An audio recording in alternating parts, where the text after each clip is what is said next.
Quando que o marca-passo cerebral é indicado na doença de Parkinson? E quais as dúvidas mais frequentes? A primeira coisa que pode estar passando pela sua cabeça é por que não é indicado para todo mundo? Então, quando for estudado, os estudos que aprovaram o DBS, o marca-passo cerebral, para os pacientes com Parkinson, eles selecionaram pacientes com determinado perfil, determinadas características, determinados pré-requisitos, e aí selecionaram a amostra e foram fazer o estudo. E o estudo foi positivo com esses pacientes. Pessoas que divergem desse perfil, elas têm respostas piores. Então, por isso que não é indicado para todo mundo, e a gente tem uma série de indicações bem definidas e pré-requisitos também. Então, são três as indicações principais. A primeira indicação delas é uma coisa que a gente chama de complicação motora. É a mais comum, a indicação mais comum de DBS, de marca-passo cerebral.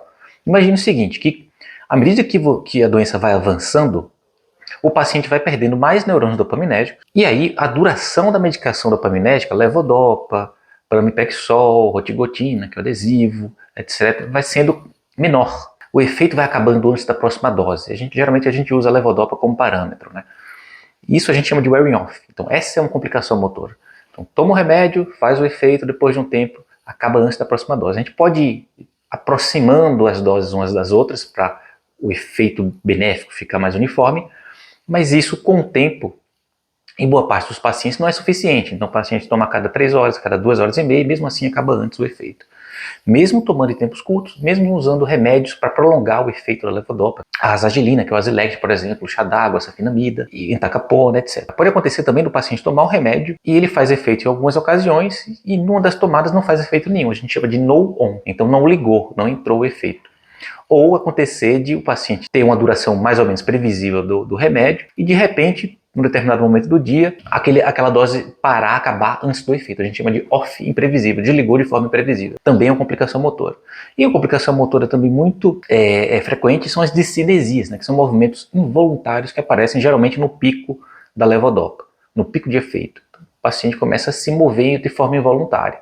Geralmente pescoço, membros, como vocês estão vendo aqui neste exemplo no vídeo. Então esse conjunto de coisas se chama complicação motora. Segunda indicação, tremor refratário. Então, mesmo com a dose otimizada das medicações dopaminérgicas, o tremor da doença de Parkinson ele pode sobrar, ele pode restar, pode ser refratário. É o único sintoma do parkinsonismo que pode não melhorar, mesmo não melhorando com a medicação, pode melhorar com a cirurgia de DBS do marca-passo cerebral. É o único, tá? Então todos os outros sintomas eu espero que melhore com a cirurgia se melhorarem com a medicação também. E o que é um tremor refratário? Qual que é a dose mais ou menos? Então, os estudos geralmente mostram doses no dia de levodopa, de equivalente em levodopa, de 800 a 1.000, 1.200 miligramas no dia. Então não respondeu essa dose por 2 meses, o tremor particularmente, a gente considera refratário. E a terceira indicação mais rara são os pacientes em que eu não consigo aumentar o remédio porque tem colateral.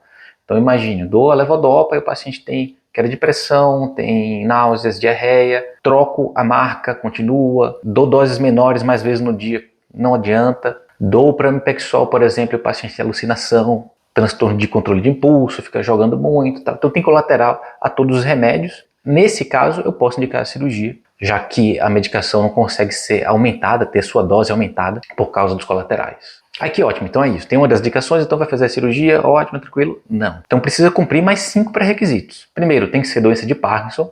Então, a certeza diagnóstica, ela precisa ser alta. Por quê? Porque outras causas de parkinsonismo, paralisia supranuclear progressiva, atrofia de múltiplos sistemas, degeneração córtico-basal, etc., os parkinsonismos atípicos, eles não respondem ao DBS. Então, o paciente vai ficar com um dispositivo lá cirúrgico sem uso. Idealmente, tem mais de 4 anos de doença. Por quê também? Porque nos primeiros 4 ou 5 anos de doença, os parkinsonismos atípicos, de forma rara, podem imitar de forma idêntica a doença de Parkinson. Então, uma forma de tentar evitar operar pacientes com parkinsonismo atípico, que estão imitando a doença de Parkinson igual, dentro desse período, é operar o paciente, indicar acima de 4 anos de doença. Terceiro ponto, precisa ter documentado uma boa resposta, uma resposta robusta à levodopa. Então a gente usa, inclusive, para esse teste, um teste de sobrecarga levodopa. O paciente vem 12 horas sem tomar nenhum remédio do Parkinson, a gente dá o dobro da dose da levodopa, Prolop, outra marca de levodopa, examina meia hora depois e precisa melhorar mais que 33% comparando o antes e depois. Não pode ter doença neuropsiquiátrica descompensada e não pode ter demência. Comprometimento cognitivo leve não contraindica a doença, mas demência contraindica. O quinto pré-requisito é que o paciente tenha condições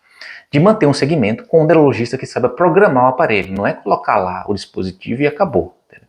O neurologista que vai ajustar o remédio ao longo da evolução da doença, ele vai precisar programar também, ajustar a programação, adequar a programação a diferentes momentos da doença. Então, é necessário que o paciente tenha essa disponibilidade. Outras informações importantes que devem ser levadas em consideração. Medicação. Não suspende completamente, né? Como eu já havia comentado, então, se eu colocar no processador interno, no núcleo chamado subtalâmico, lá o eletrodo, eu consigo baixar em torno de 40% no primeiro ano a dose de remédios, né, o equivalente dopaminérgico, a dose de remédios total. Agora, sim, com o passar do tempo, de novo, doença progressiva, os remédios vão precisar aumentar de novo com o tempo, né?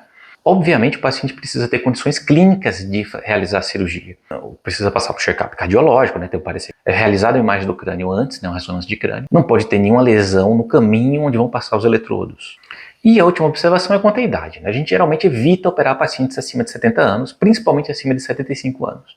Porque nessa faixa etária se concentram a maioria das complicações do procedimento e às vezes o benefício não é tão bom contra menores que essas idades. E aí, tira suas dúvidas sobre marca-passo cerebral? Deixa aí seu comentário e pergunta se caso tenha sobrado alguma.